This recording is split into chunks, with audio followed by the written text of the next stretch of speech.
ओम सूर्याय नमः। ओम आदित्याय नमः। स्वागत है आपका हमारे चैनल पर। आज के इस वीडियो में आप सुनेंगे रविवार व्रत की कथा।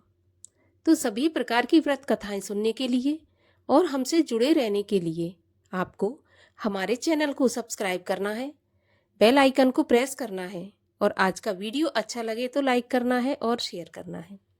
तो चलिए रविवार व्रत की कथा सुनने से पहले मार्कंडेय पुराण से ली हुई सूर्य भगवान की हम एक और कथा का श्रवण करते हैं। कथा के अनुसार एक राज्य में राज्यवर्धन नाम के राजा राज्य करते थे। उनकी पत्नी का नाम मानिनी था। राज्यवर्धन अपनी प्रजा से बहुत प्रेम करते थे, प्रजा को हमेशा खुश रखा करते थे और राज्यवर्धन की प्रजा भी उनसे बहुत प्रेम किया करती थी। एक समय की बात है कि मानिनी राज्यवर्धन के सिर में तेल लगा रही थी। तभी उसने देखा कि राज्यवर्धन के सिर में एक सफेद बाल है। यह देखकर मानिनी रोने लगी। जब मानिनी रोई और उनका आंसू राजा के शरीर पर गिरा तो राजा ने मुड़कर देखा कि मानिनी रो रही है। तब उन्होंने अपनी रानी से पूछा कि रानी, तुम क्यों रो रही हो? लेकिन रानी ने कुछ नहीं बताया। फिर दोबारा राज्यवर्धन ने पूछा कि मानिनी, तुम रो क्यों रही हो? तब उसने कहा कि राजन, मैं इसलिए रो रही हूँ, मेरे दुख का कारण यह है कि अब आपके बाल सफेद हो गए, यही मेरे दुख का कारण है। तब राजा ने मानिनी को समझाया कि देखो मानिनी, ये संसार का नियम है। इंसान पैदा होता है, फिर बड़ा होता है, फिर वृद्धावस्था को जाता है। ये तो संसार का नियम है।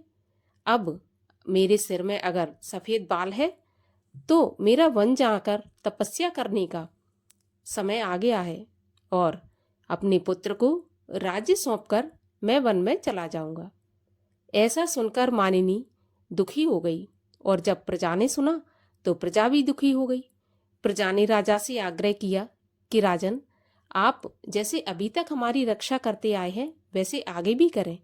आपको वन में जाने की आवश्यकता नहीं है।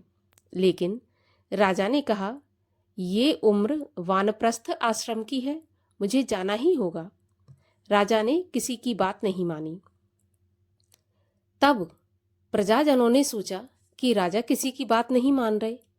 तब उन्होंने एक ब्राह्मण से पूछा, ऋषि से पूछा कि राजा वन जाने की जिद कर रहे हैं, अगर राजा जाएंगे तो हम भी जाएंगे, और अगर ऐसा हुआ कि सभी प्रजाजन तपस्या पर चले जाएंगे तो जो भी कार्य हैं इस पृथ्वी पर वो सब रुक जाएंगे, कोई काम नहीं हो पाएगा। तब एक सुदाम नाम का गंधर्व आकाश मार्ग से आया और उसने कहा कि आप कामरूप नाम के विशाल पर्वत पर जाएं और वहां जाकर भगवान सूर्य की आराधना करें, तपस्या करें। जब सूर्य भगवान प्रसन्न होंगे तो आपकी सारी मनोकामनाओं को पूरा कर देंगे। प्रजा ने जब ऐसा सुना तो प्रजा उसी पर्वत पर गई जहां पर सुदाम नाम के गंधर्व ने बताया था और वहां जाकर प्रजा तपस्या करने लगी। 3 महीने तपस्या करने पर भगवान सूर्यदेव प्रसन्न हो गए और साक्षात दर्शन देने आए। जब भगवान सूर्य ने दर्शन दिए तो प्रजा से कहा कि वर मांगो। तब प्रजा ने वर मांगा कि हमारे जो राजा है राज्यवर्धन, उन्हें आप निरोगी करें, लंबी आयु प्रदान करें, और हम चाहते हैं कि वो 10,000 वर्षों तक राज्य करते रहें। भगवान सूर्यदेव तथास्तु कहकर अंतर ध्यान हो गए। प्रजा बहुत खुश हो गई। प्रजा खुशी खुशी अपने राजा के पास आई और राजा को यह शुभ समाचार सुना। जब मानिनी ने सुना तो मानिनी भी बहुत खुश हो गई, लेकिन राजा उदास हो गया। तब मानिनी समझ नहीं पाई और राजा से पूछने लगी कि महाराज, अब तो आपकी आयु लंबी हो गई, निरोगी भी आप रहेंगे, 10,000 वर्षों तक आप इसी प्रकार राज्य करते रहेंगे, फिर आपको क्या परेशानी है, आप उदास क्यों हैं? तब राजा ने कहा, रानी, मैं तो 10,000 वर्षों तक जीवित रहूंगा, परंतु क्या मेरे साथ तुम जीवित रहोगी? क्या मेरे पुत्र पौत्र जो हैं वो जीवित रहेंगे? क्या मेरे जो शुभ चिंतक हैं, जो प्रजाजन है वो जीवित रहेंगे? ये तो सब चले जाएंगे। जब ये सब चले जाएंगे, मृत्यु को प्राप्त हो जाएंगे, तो मैं अकेला यहाँ पर कैसे जीऊंगा, क्या करूंगा। तब राजा ने कहा कि जिस पर्वत पर जाकर प्रजाजनों ने मेरे लिए तपस्या की, मैं भी उसी पर्वत पर जाकर तपस्या करूंगा और सूर्य भगवान को प्रसन्न करूंगा। तब राजा ने निराहार रहकर 1 वर्ष तक उस पर्वत पर जाकर तपस्या की, भगवान सूर्यदेव की आराधना की। तब सूर्यदेव ने प्रसन्न होकर राजा को दर्शन दिए और कहा, राजा वर मांगो। तब राजा ने वरदान मांगा कि प्रभु, आपने जैसे मुझे 10,000 वर्षों तक जीवन दिया है, निरोगी काया दी है, आपने मुझे राज्य दिया है, उसी प्रकार मैं चाहता हूं कि मेरे पुत्र पौत्र आदि, मेरी जो संबंधी है, मेरी जो प्रजाजन है, वो भी 10,000 वर्षों तक मेरे साथ रहे। तब भगवान सूर्य ने राजा की तपस्या से प्रसन्न होकर उसे तथास्तु कहा और अंतर्ध्यान हो गए। तो कथा का तात्पर्य है कि जो भी कोई सूर्य भगवान की आराधना करता है, मन से उनसे प्रार्थना करता है, तो मनुष्य को निरोगी काया, लंबी आयु, धन, वैभव और कीर्ति, सभी प्रकार की सुख समृद्धि प्राप्त होती है। और अब सुनते हैं रविवार व्रत की कथा। कथा के अनुसार एक बुढ़िया माई थी। उसका नियम था, प्रत्येक रविवार को सवेरे स्नान आदि कर, घर को गोबर से लीपकर, फिर भोजन तैयार करके भगवान को भोग लगाकर स्वयं भोजन करती थी। श्रीहरि की कृपा से उसका घर अनेक प्रकार के धन धान्य से भरपूर था। घर में किसी प्रकार का कोई विघ्न या दुख नहीं था। सब प्रकार से घर में आनंद रहता था। इस तरह कुछ दिन बीत जाने पर उसकी एक पड़ोसन, जिसकी गाय का गोबर वह बुढ़िया लाया करती थी, विचार करने लगी कि यह बुढ़िया सदा मेरी गाय का गोबर ले जाती है। इसलिए वह गाय को घर के भीतर बांधने लग गई। बुढ़िया को गोबर न मिलने से रविवार के दिन अपने घर को न लीप सकी। इसलिए उसने ना तो भोजन बनाया, न भगवान को भोग लगाया, और स्वयं भी उसने भोजन नहीं किया। इस प्रकार उसने निराहार व्रत किया। अब रात्रि हो गई और वह भूखी ही सो गई। रात्रि में भगवान ने उसे स्वप्न दिया और भोजन न बनाने तथा भोग न लगाने का कारण पूछा।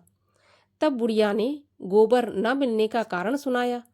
तब भगवान ने कहा कि माता, हम तुमको ऐसी गाय देते हैं जो सभी इच्छाएं पूरी करती है, क्योंकि तुम हमेशा रविवार को गाय के गोबर से घर लीपकर भोजन बनाकर मेरा भोग लगाकर खुद भोजन करती हो। इससे मैं बहुत प्रसन्न हूँ।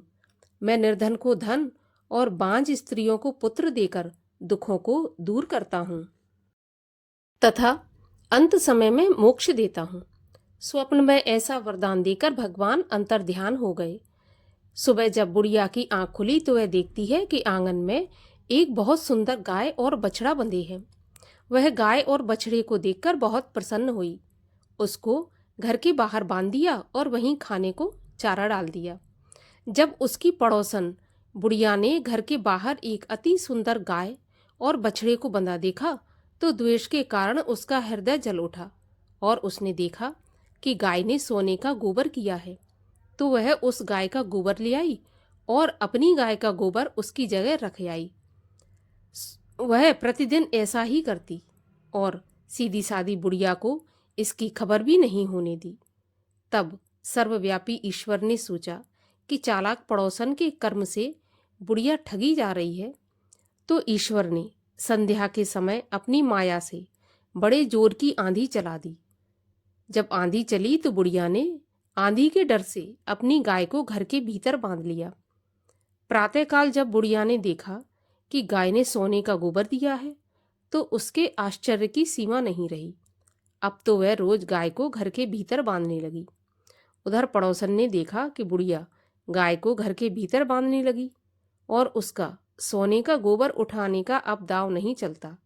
तो वह ईर्ष्या से जल उठी और कुछ उपाय न देख पड़ोसन ने उस देश के राजा की सभा में जाकर कहा कि महाराज, मेरे पड़ोस में एक बुढ़िया रहती है। उसके पास ऐसी गाय है जो रोज सोने का गोबर देती है। आप उस सोने से प्रजा का पालन करिए, वह बुढ़िया इतने सोने का क्या करेगी। तब राजा ने यह बात सुन अपने दूतों को बुढ़िया के घर से गाय लाने की आज्ञा दी। बुढ़िया प्रातः ईश्वर का भोग लगाकर भोजन ग्रहण करने ही जा रही थी कि राजा के कर्मचारी गाय खोलकर ले गए। बुढ़िया काफी रोई चिल्लाई, किंतु कर्मचारियों के सामने कोई क्या कह सकता था। उस दिन बुढ़िया गाय के वियोग में भोजन नहीं कर सकी और रात भर रो रोकर ईश्वर से गाय को दोबारा पाने के लिए प्रार्थना करती रही। उधर राजा गाय को देखकर बहुत प्रसन्न हुआ, लेकिन सुबह जैसे ही वह उठा सारा महल गोबर से भरा दिखाई देने लगा। राजा यह देखकर घबरा गया। भगवान ने रात्रि में राजा को सपने में कहा कि राजा, गाय बुढ़िया को लौटाने में ही तेरा भला है। उसके रविवार के व्रत से प्रसन्न होकर मैंने उसे गाय दी थी। प्रातः होते ही राजा ने बुढ़िया को बुलाकर बहुत से धन के साथ साथ सम्मान के सहित गाय और बछड़ा लौटा दिया। उसकी पड़ोसन को बुलाकर उचित दंड दिया। इतना करने के बाद ही राजा के महल से गंदगी दूर हो गई।